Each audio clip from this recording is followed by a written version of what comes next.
Bonsoir et merci de nous choisir pour vous informer les titres de l'actualité. Des experts évaluateurs de l'Autorité nationale d'assurance qualité sur le terrain.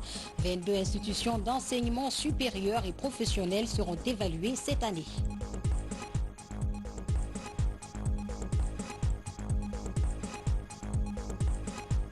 Briser les barrières au convoi de fonds transfrontaliers numériques en Afrique. C'est l'objectif d'une visioconférence des gouverneurs des banques centrales d'Afrique pour le compte de cette 8e réunion annuelle. Restauration de la rivière de Zali, plus de 4000 plants ont été mis en terre pour la sauver. Cela fait suite à la campagne nationale de reboisement. C'est tout pour les titres. Bienvenue à tous dans ce journal. La Basse-Guinée se prononce à nouveau sur la candidature du professeur Alpha Condé à la présidentielle du 18 octobre prochain. Ce matin, au Palais du Peuple, est né un mouvement. Il vient soutenir les actions de développement du chef de l'État. La cérémonie est présidée par Radja Diané Condé. Diamon Kaba. La salle du congrès du Palais du Peuple aux couleurs d'une grande mobilisation de reconnaissance. Une mobilisation pour magnifier le combat et le patriotisme du professeur Alpha Condé. La démarche se concrétise par le lancement d'un nouveau mouvement de soutien aux idéaux du chef de l'État. Il est baptisé Mouvement des élus et citoyens pour la continuité et le développement. L'honneur qui m'est dévolu aujourd'hui est de dire au président de la République l'engagement citoyen des populations de Koya, de Dubreka, de Forekaria, de Kindia, de Bofa et de Bokeh et la zone spéciale de Kaloum, Dixin, Matam, Ratoma et Matoto, qui, face à l'opinion nationale et internationale, tiennent à témoigner leur engagement à travers leur sigle, Mouvement des élus et citoyens pour la continuité de développement, MCCOD, un homme face à son peuple. La rencontre regroupe membres du gouvernement, cadres et citoyens de toute obédience confondue de la Basse-Guinée. Convaincus des acquis de la Troisième République, ils apportent leur soutien officiel à la candidature du professeur Alpha Condé à l'occasion du scrutin du 18 octobre 2020.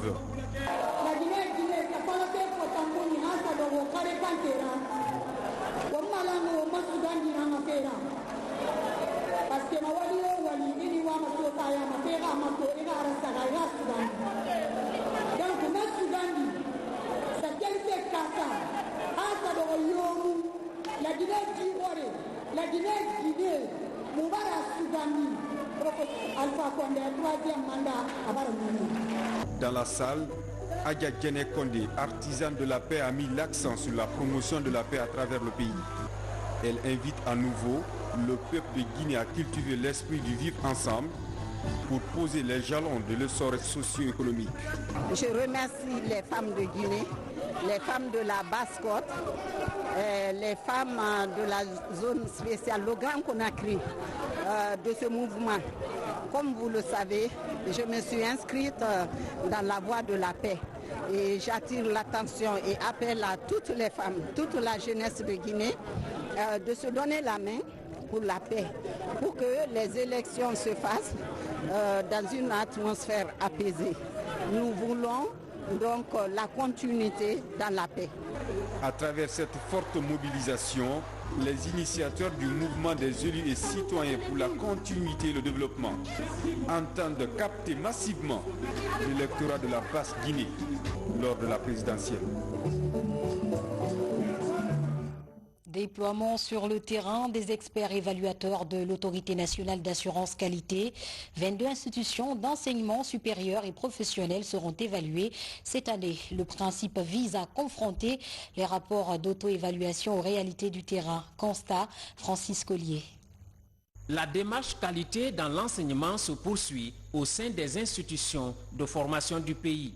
Cette année, une soixantaine d'experts est sur le terrain pour assurer l'évaluation externe de 78 programmes d'enseignement soumis par 22 institutions de formation supérieure et professionnelle.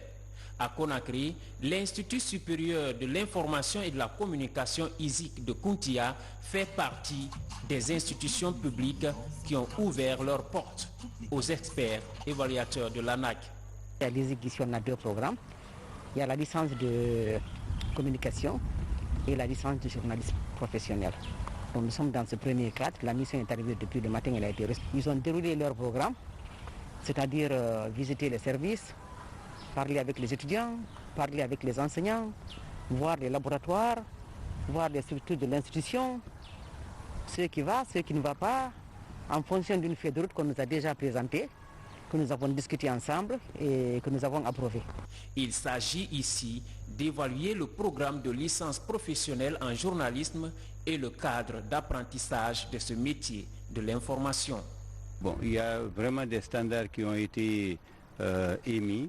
Ils ont travaillé sur la base de ces standards et nous venons pour des informations complémentaires et vérifier également la quintessence des informations portées dans le rapport d'auto-évaluation. À l'université Nongo Conakry, une autre mission des experts de l'Autorité nationale d'assurance qualité évalue un programme de licence en administration des affaires. Cette université privée a déjà fait évaluer l'année dernière 2 de ses programmes d'enseignement. La démarche des experts consiste à confronter le rapport d'auto-évaluation à la réalité sur le terrain. En termes d'assurance qualité, ce qui nous intéresse là, c'est les conditions qui sont créées par rapport au programme, l'attractivité et les opportunités qu'on peut avoir liées à ce programme-là. Ils viennent juste pour s'acquérir un peu de ce que nous-mêmes nous avions fait, pour voir un peu est-ce que ce que nous avons fait c'est correct ou pas, et de manière aussi à apporter leurs critiques. C'est des critiques à améliorer la qualité, à renforcer. Ce n'est pas du tout méchant, mais tout ça, c'est de manière à renforcer la qualité, contrairement à ce qu'on pense. L'Autorité nationale d'assurance qualité vise à restaurer la culture de la rigueur dans la formation. Pendant ce temps, les cadres de la police nationale renforcent leurs capacités sur les droits de l'homme et la communication en période de crise sanitaire. Ce cadre d'échange initié par le Haut Commissariat des Nations Unies aux droits de l'homme vise à apaiser la tension sociale entre forces de sécurité et citoyens. Commandant Morikaba. Depuis l'apparition de la Covid-19 en Guinée, les agents du ministère de la Sécurité et de la Protection civile sont engagés sur le terrain pour faire respecter les mesures barrières édictées par le ministère de la Santé. Comment réussir cette mission sans transgresser les droits des citoyens? C'est à cette question que les cadres du ministère en charge de la sécurité et ceux du Haut Commissariat des Nations Unies aux droits de l'homme tentent de répondre depuis ce matin. La fonction essentielle des cadres du ministère de la Sécurité et de la Protection civile est centrale dans la réponse à la Covid-19. Parce qu'il faut un équilibre entre le respect des mesures barrières et le respect des libertés fondamentales qui font partie, sont au centre du mandat de ce ministère. Pour le département en charge de la sécurité, cette approche témoigne encore une fois de plus son engagement à faire respecter les mesures barrières dans le strict respect de la loi. Nous sollicitons que de telles sessions soient élargies dans nos structures déconcentrées, à savoir les commissariats centraux, urbains, spéciaux en général et en particulier la sécurité routière et les unités d'intervention, afin d'uniformiser nos compétences dans le strict respect des droits de l'homme et la liberté publique. La communication va jouer un rôle fondamental pour que les populations adhèrent aux différents plans, aux différentes mesures restrictives liées à la lutte contre la pandémie. Et cet atelier d'échange va permettre aux Nations Unies, aux représentants aux droits de l'homme, de recueillir les impressions que nous avons eues sur le terrain par rapport à l'application de ces mesures, mais également de faire des propositions par rapport à l'expertise qui est la leur sur la meilleure manière d'aborder ces questions, afin, comme je vous l'ai dit, de recueillir le maximum d'adhésion et rendre efficace cette lutte-là. Au terme des échanges, les anciennes pratiques, notamment les violations des droits de l'homme, devront cesser avec les gestes barrières renforcés. Je vous le disais, briser les barrières aux envois de fonds transfrontaliers numériques en Afrique, c'est l'objectif d'une visioconférence des gouverneurs des banques centrales d'Afrique. Pendant cette 8e réunion annuelle, le Tanzanien Alfred Hanning a été porté à la tête des décideurs de l'initiative africaine des politiques d'inclusion financière pour un mandat de 2 ans. C'est ce que nous rapporte Boubacar Ba. La 8e table ronde de l'AFPI s'est tenue en visioconférence sous forme de webinaire. Une occasion pour les gouverneurs des banques centrales de faire le bilan du passé et de jeter un regard sur l'avenir sans occulter les effets collatéraux de la pandémie. Les experts de l'AFPI ont défini les grandes lignes de cette 8e session basées sur les recommandations du groupe des experts aux dirigeants de l'AFPI, les cadres de politique réglementaire, les coûts de transaction et l'amélioration des financements des PME en Afrique. Dans son discours d'ouverture, le président sortant de l'AFPI, gouverneur de la Banque centrale guinéenne, a remercié le directeur exécutif de l'Alliance pour l'inclusion financière et le gouverneur de la Banque centrale de Tanzanie qui a assuré la vice-présidence pour la qualité de l'organisation de ce webinaire. Au moment où je m'apprête à passer le témoin à mon frère et ami, le professeur Luoga, gouverneur de la Banque centrale de Tanzanie, j'ai la ferme conviction que sous son leadership, l'AFPI continuera à fournir ses services aux institutions membres en impulsant davantage les politiques d'inclusion financière en faveur de nos populations. Lunseni Nabe a indiqué que plusieurs réformes ont été menées pendant ces 2 dernières années.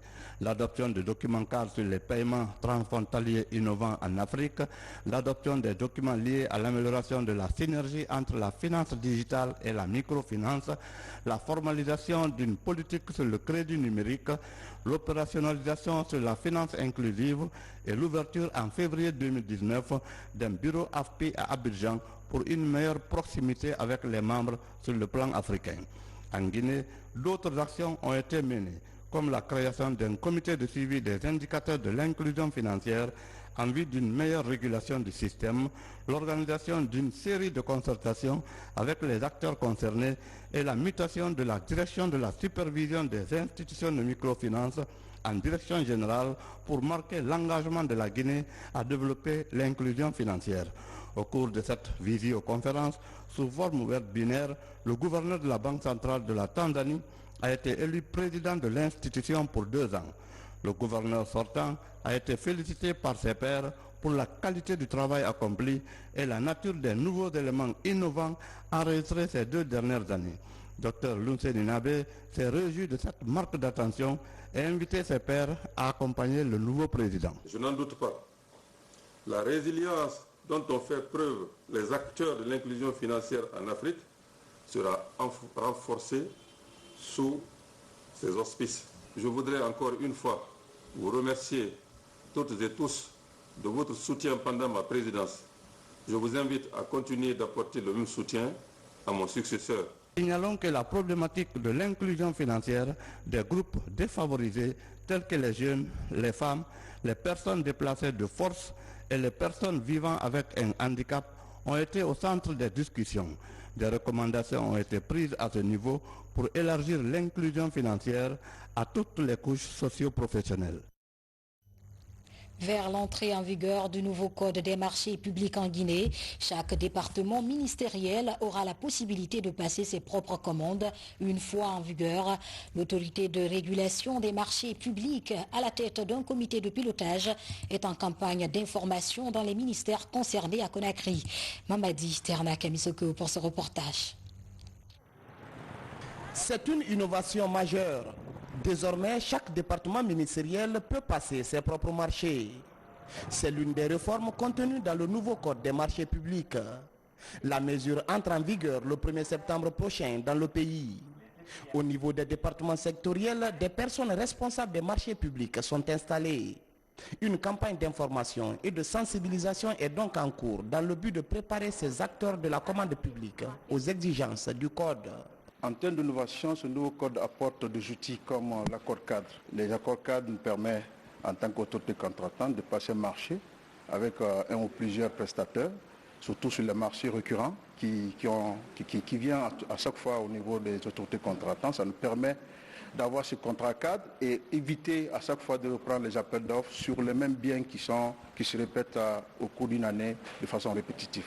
Quelles doivent être les tâches de chaque structure par rapport à la passation. Il y aura non seulement une structure de passation, la passation sera logée dans les départements sectoriels.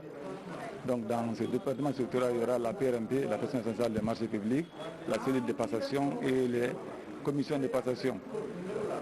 Et avec une structure de contrôle des marchés à l'interne, avec un certain seuil. Donc ça, c'est le rôle assigné au département sectoriel pour la passation. Le département des finances, du budget, des travaux publics et des transports constitue la première étape de cette opération.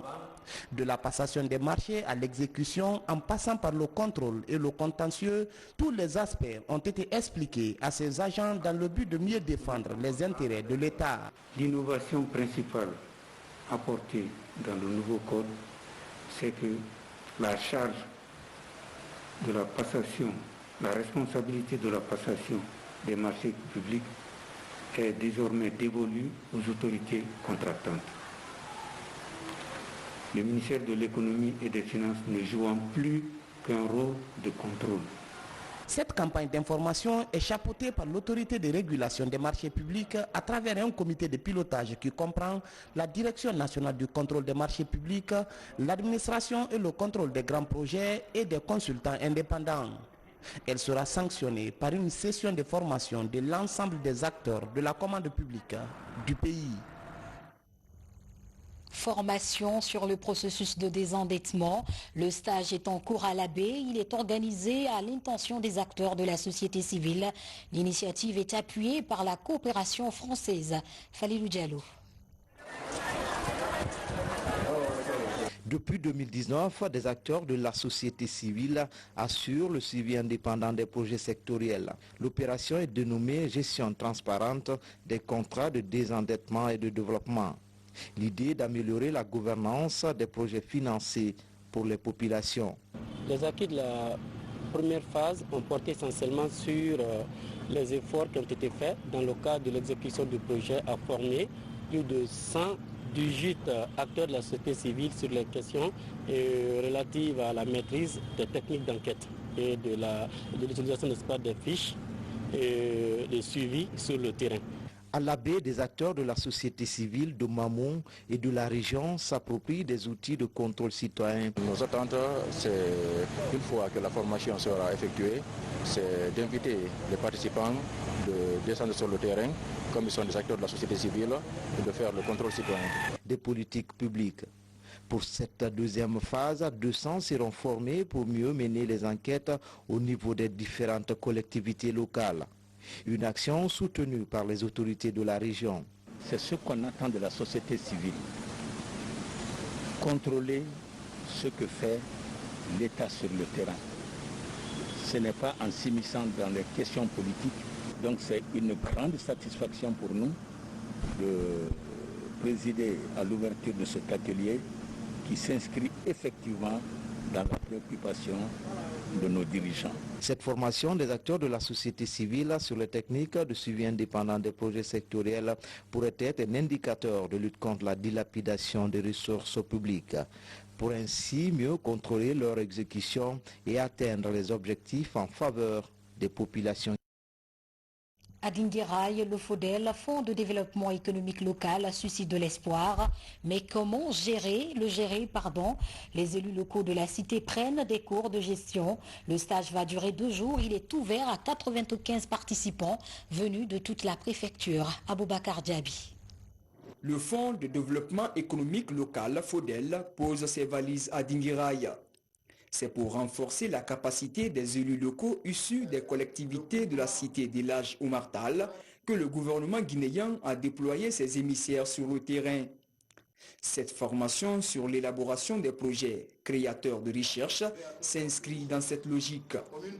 Elle vise à favoriser la réalisation des infrastructures sociales de base, des activités génératrices d'emplois et de revenus dans les collectivités de la commune urbaine de Dinguiraye, notamment Banoura, Kalenko, Lansanaya, Diatifere et Ganyakali. Dans le cadre du FODEL, on a institué une clé de répartition prioritairement qui dit que plus de 50% doivent aller dans le développement économique local. Et vous avez parmi les 50%, vous avez près de 20% pour les jeunes, 20% pour les femmes. Et l'objectif, c'est d'amener les jeunes à développer une initiative qui leur permette de prendre en charge leur famille et même si possible de créer des opportunités d'emploi pour d'autres groupes de jeunes qui peuvent évoluer au niveau de la collectivité. Cette rencontre a regroupé 95 participants venus des différentes collectivités de la préfecture. Ici, tous sont convaincus que cette initiative présidentielle, qui figure désormais dans la nouvelle constitution guinéenne, va contribuer au développement socio-économique de leurs localités respectives. L'initiative du président de la République, le professeur Alpha Condé, nous sommes très contents. Nous sommes très contents pour son initiative à Dinguiraye. Les revenus miniers, c'est maintenant là que nous sommes en train de comprendre que ça pouvait aider la Guinée. Dans les temps, c'était les préfectures bénéficiaires qui avaient ces sociétés minières qui bénéficiaient. Aujourd'hui, Dinguiraye et les autres préfectures sont en train de bénéficier. C'est ce qui nous amène à dire que le professeur Alpha Condé est à féliciter et à remercier. C'est nous qui avons une redevabilité vis-à-vis du président maintenant. Parce qu'aujourd'hui, nous sommes en face d'un développement endogène dans nos communautés territoriales, dans nos collectivités territoriales. Nous sommes en face d'une action salvatrice qui devient la solution pour tout le développement dans notre collectivité. Au terme de cette formation, le gouverneur de la région administrative de Farana, en compagnie du préfet et du maire de la commune urbaine de Dinguiraye, a procédé à la remise des engins roulants octroyés par le Fonds de développement économique local, FODEL, à la préfecture de Dinguiraye. Il s'agit de 115 motos, de 24 tricycles et un tracteur. À travers cet accompagnement, le comité d'appui à la gestion du FODEL entend promouvoir la transparence dans la gestion des fonds appartenant aux collectivités de la zone. Direction Boké, où les acteurs évoluant dans l'agriculture, l'élevage et la pêche étaient en conclave. Il était question d'identifier les potentialités et les contraintes liées au développement de ces chaînes de valeur pour accompagner les paysans dans leurs activités. Younoussa Tawel Kamara. L'agriculture, l'élevage et la pêche constituent les principaux secteurs d'activité des populations de la région de Boké. Depuis quelques années, le gouvernement appuie les acteurs de ces filières en vue de lutter contre la pauvreté en milieu rural. Dans cette salle, les réflexions gravitent autour de l'identification des chaînes de valeur des produits agricoles, halieutiques et de l'élevage. L'initiative vise à accompagner les paysans dans leurs activités économiques. Vous savez, le professeur Alpha Condé, dans une société, son objectif principal, c'est assister les femmes et les jeunes. Cette formation aussi va dans ce cadre-là. Le développement de ces différents secteurs pourvoyeurs d'emplois est un défi majeur pour le gouvernement guinéen et ses partenaires. C'est pourquoi le gouverneur de la région de Boké et le représentant de PNUD invitent les acteurs de ces 3 départements en charge du développement rural à une synergie d'action pour valoriser les produits locaux dans cette partie du pays. Ici à Boké, on ne parle que mine. Alors que Boké est une région qui a assez de potentialité, non seulement minière, mais aussi et surtout agricole. L'agriculture qui occupe près de 80% de nos populations doit être au centre d'intérêt des responsables que nous sommes. Ce présent atelier régional de Boké porte essentiellement sur la validation des résultats de l'étude que nous avons commanditée, réalisée sur la connaissance des filières, la dynamique des filières et des chaînes de valeur. Dans la région, d'autres initiatives gouvernementales comme l'ANAFIC et le FODEL notamment accompagnent ce élan de valorisation agricole pour un développement harmonieux des collectivités. Mesdames et messieurs, focus ce soir sur un groupement de femmes rurales à Forécaria, aguerries dans la riziculture et le maraîchage. Elles ont bénéficié de la visite de la ministre de l'Agriculture. Une opportunité qui a permis à ces femmes d'exposer les difficultés auxquelles elles sont confrontées. Fodé Camara. Sur les rives du fleuve Kissi-Kissi, ce retour à la source a permis à Mariam Kamara, la ministre de l'Agriculture, d'évaluer l'état d'avancement de la campagne agricole 2020 à Forécaria. À Kassonia, Moussaya, Benti, Siruru, Alassonia, Farmoria et autres grandes zones de production du Moria, le ciel a été généreux, avec plus de 20 jours consécutifs de pluie. La bonne pluviométrie, un indicateur dont profitent les producteurs, notamment les femmes membres du groupement L'Amfema, un groupement agréé depuis 25 ans et qui s'investit dans la riziculture et le maraîchage dans le village de Kenkéré, dans la commune rurale de Kalea.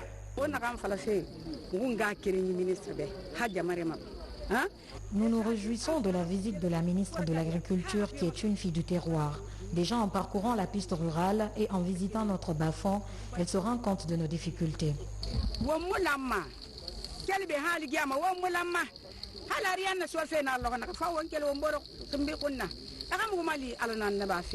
pense qu'avec les kits qui vont être distribués, je pense que ça va venir aider ou ça va venir conforter un tout petit peu la question de mécanisation parce que déjà elle commence à faire appel aux moissonneuses et autres. Il faut y penser et je pense que de bonnes dispositions sont prises pour ça. Petite escale au niveau du parc des engins agricoles, des tracteurs et moissonneuses-batteuses de l'initiative présidentielle d'appui au développement rural. Un soutien visant à alléger les travaux champêtres, notamment la préparation du sol et la récolte pour améliorer les conditions de vie des producteurs. C'est un plaisir pour moi de venir dans ma préfecture avec la ministre de l'Agriculture qui est ma soeur, n'est-ce pas? Et je ne suis pas surpris de ce que j'ai vu parce que j'ai la chance d'accompagner souvent le président lors de ses tournées, notamment la forêt, le Fouta. Ce que j'ai vu là-bas, je commence à voir aussi des prémices aussi en Basse-Guinée, notamment la journée d'aujourd'hui qu'on a vécue un peu vers le Farmoria. Et tout cela est le résultat d'un projet, d'une vision qui est celle du président de la République. Dans le registre du désenclavement, les travaux de réhabilitation de 26 km de pistes rurales facilitent la mobilité sur le tronçon Kalia-Kenkéré et rapprochent les communes rurales de Moussaya et Kalea. Un investissement du programme national d'appui aux acteurs des filières agricoles Extension Basse-Guinée-Farana. Un financement du Fonds international de développement agricole et du gouvernement guinéen. Rendons-nous à présent à Zérékoré où la rivière Zali, menacée de disparition, a fait l'objet de visites par des experts de l'environnement. Plus de 4000 plants ont été mis en terre pour sauver cette rivière. Ferrar, le patriarche de la ville, a lui-même participé au reboisement. D'autres précisions importantes avec Mamadou Alpha Baldé. Du haut de ses 93 ans, les sorties publiques du patriarche de Zérékoré sont de moins en moins fréquentes. Pour ce début de réhabilitation de la rivière Zali, d'où est tiré le nom de la ville de Zérékoré, même s'il n'a plus ses aptitudes de jeunesse, Molou Homo Azali Zobelemo a tenu à participer au reboisement de 4200 plants le long des berges de ce cours d'eau, aujourd'hui à peine visible.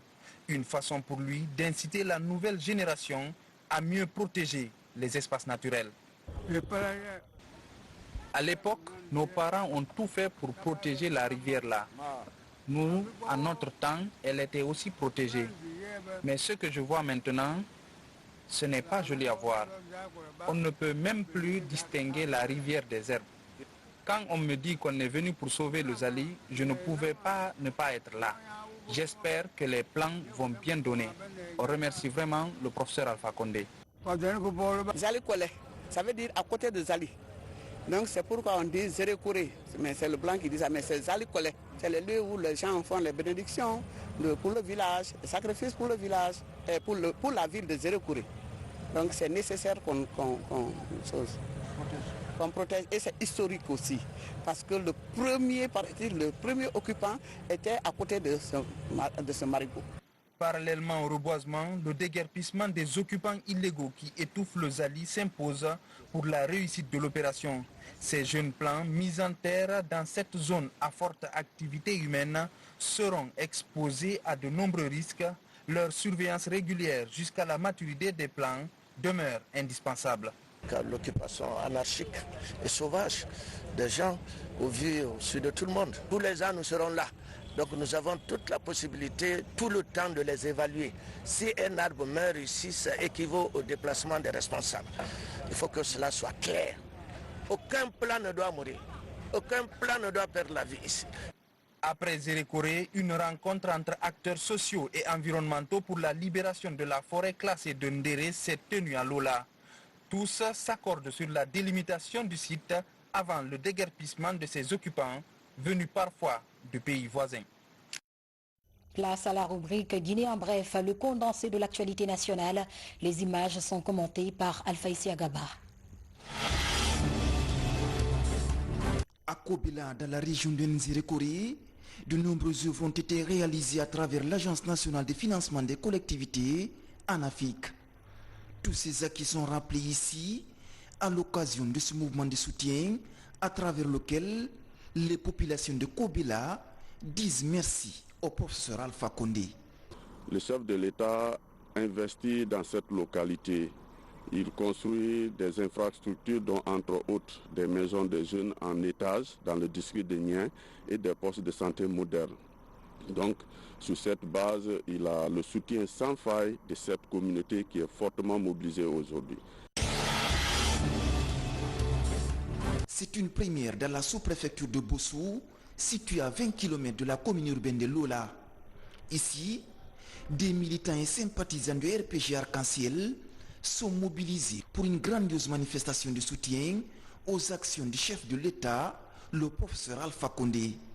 Du haut de cette tribune, les femmes et les jeunes réaffirment leur engagement à défendre le parti au pouvoir. Ce jour est la réponse directe de nobles actions et projets en cours du professeur Alpha Condé.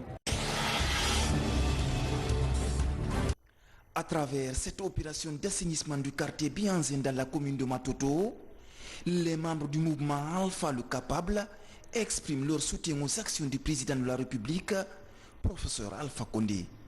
Nous avons créé ce mouvement pour soutenir les actions du président de la République. C'est pourquoi aujourd'hui, nous avons déclenché cette campagne d'assainissement pour apporter notre contribution au développement du pays. GAP entend des groupes d'action pour la paix et l'entente. C'est le nom d'une nouvelle plateforme digitale en Guinée. Elle vise à sensibiliser les citoyens sur la nécessité de l'unité nationale dans le pays. Moussa Solano, ancien ministre de l'administration du territoire, est l'initiateur de ce projet. La mission, c'est justement de renforcer la démocratie dans notre pays. Et la meilleure manière de renforcer la démocratie dans notre pays, c'est de faire en sorte que le dialogue soit une réalité à partir ou au travers d'un des segments les plus sensibles de la démocratie, c'est-à-dire les élections. Lancement au Conakry du projet dénommé Green Transformation 2050, une structure qui compte accompagner le gouvernement dans sa politique de préservation de l'environnement et de restauration des forêts. Dans son champ d'action, le projet envisage restaurer le parc national du Haut-Niger dans la région de Farana. C'est une zone réservée reconnue par l'UNESCO. C'est une réserve de biodiversité, pas seulement pour la Guinée, mais pour l'Afrique de l'Ouest. C'est la plus riche avec les animaux qui sont là. Et puis, le parc s'étend sur une superficie de 12 000 km. Donc, vous pouvez vous imaginer que beaucoup de projets sont là, mais on déplace les projets, on déplace les problèmes. Ainsi prend fin ce journal, mesdames et messieurs. Nous vous remercions pour votre aimable attention. Prenez soin de vous et de vos proches. Et bon samedi à vous. Au revoir.